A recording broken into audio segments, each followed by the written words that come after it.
Hello YouTube. Okay, we're going to do a video right now, and this is a two-part video.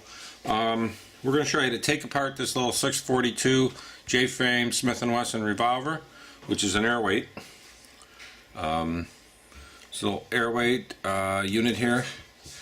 It's a basic 5-shot. Comes with like a rubberized standard little Smith & Wesson grips there. And we're going to show you how to go ahead and take that apart, and we are going to take it apart. I'm going to show you some of the how easy it's to take apart internally, and then we are going to install the LG-405P20 grips on this, and those are the fancier. They have like a plastic wood grain on there, and these are the last time I showed you we installed the L405 on my other pair, and these are going to go they're a little fancier. So let's go ahead and first put these aside, and we'll go through this and tell you what you need here. For this little guy here, first thing you need is some kind of screwdriver. Okay, you will need like a paper clip, or just a little piece of metal like this, paper clip or piece of metal, and you will need a screwdriver. Okay, and you will need a little Torx type, and I'll show you. First thing, we start out, these usually have like a little Torx end on them. Unscrew the screw.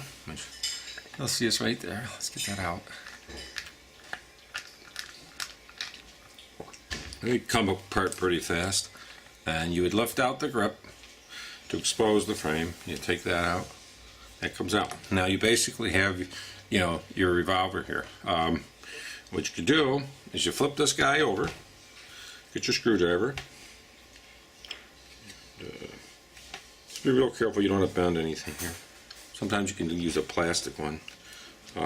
Be careful, because this first bolt you take out has a little spring in it here. See that? That's a little spring-loaded spring. So put that aside someplace neatly.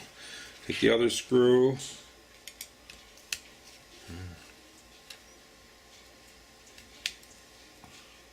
The other one out. And there's one more here. That's already out. Take it from the back there. I just usually just pop that. Just pop it right there, and you will be pulling it out. Now the internal of the weapon itself, and here you can see the trigger spring and the hammer and everything in here. Well, to relieve the pressure on this, all you really have to do, you get out your little pin. Give it some pressure. A lot of times they say just use a tie. But if you go down, you give it pressure here, you'll see there's a little pinhole in here. A little pinhole. You get it down so far, depending on, you know, well, how big these are, I would just use the smaller one here. Grab that. And you kind of just put it in there. Now, see how I did that? You have very little pressure on that. It'll take your spring right out. Once you get that out, you can remove your hammer. A lot of these assemblies in here you can take out. I'm not going to go through taking them all apart, but you can kind of see it. Take the hammer, drop it so neatly right back in there. Okay. Give it a little compression with the trigger. Pop that out, and you're back on it. That's how basically you relieve that pressure in there. And once you get that out, what I did is back here, I removed the trigger lock mechanism. I taken this out and removed that out. So you can actually take that out. But I'm going to go ahead and put it back together here and actually put the laser sights on, like I said I was gonna. Okay. Put the screw back in.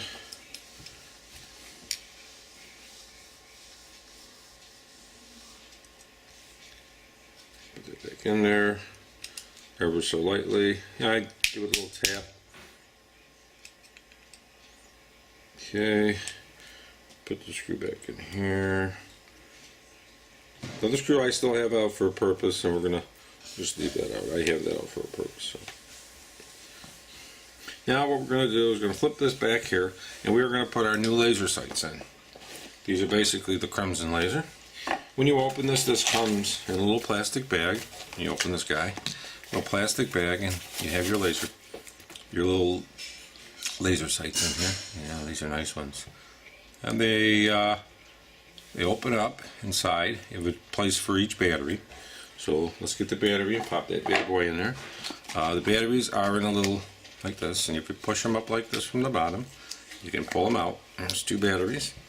These are, by the way, you don't have to buy these batteries from Crimson Trace. These are basically Walmart, 3 volts. You can get these basically anywhere. So if you do need them, you don't have to spend a fortune on buying batteries.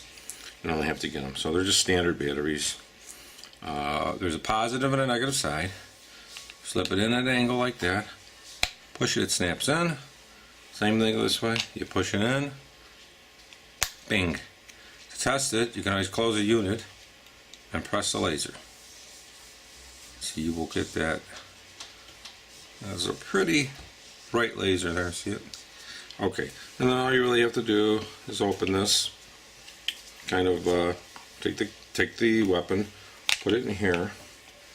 You're just going to kind of line up. There's these 2 pins right there. You're going to line that right in with that hole. You get it in here.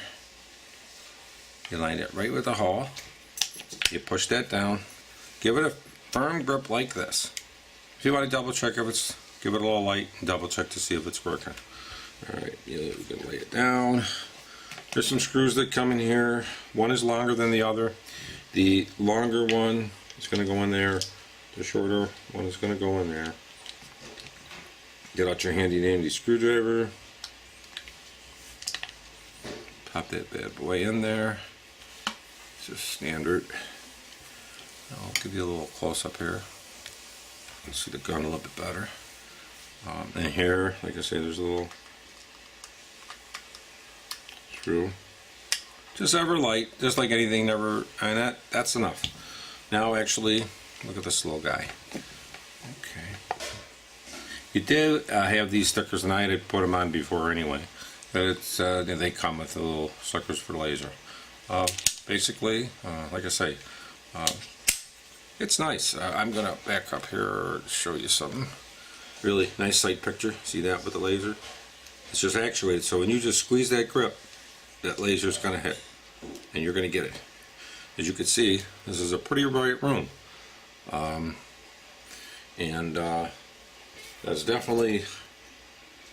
That's pretty bright.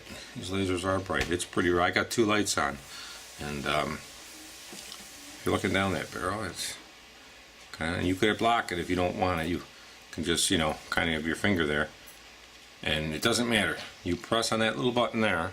There's your button. It actuates the laser, and you squeeze. But it makes the pretty nice little guy.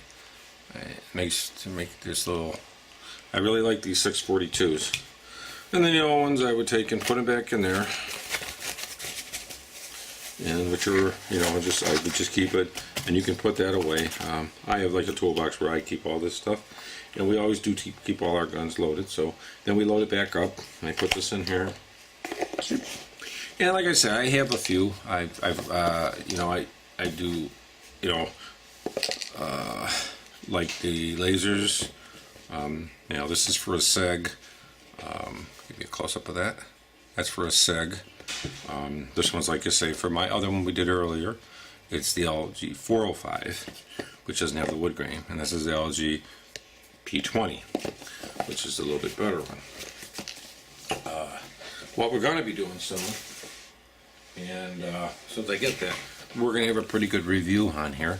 I'm going to have a review on a Desert Eagle Gold Titanium, one of the newer ones. So, like I say, that's the video for today, and I hope it was educational and you learned something there, guys. Thanks a lot.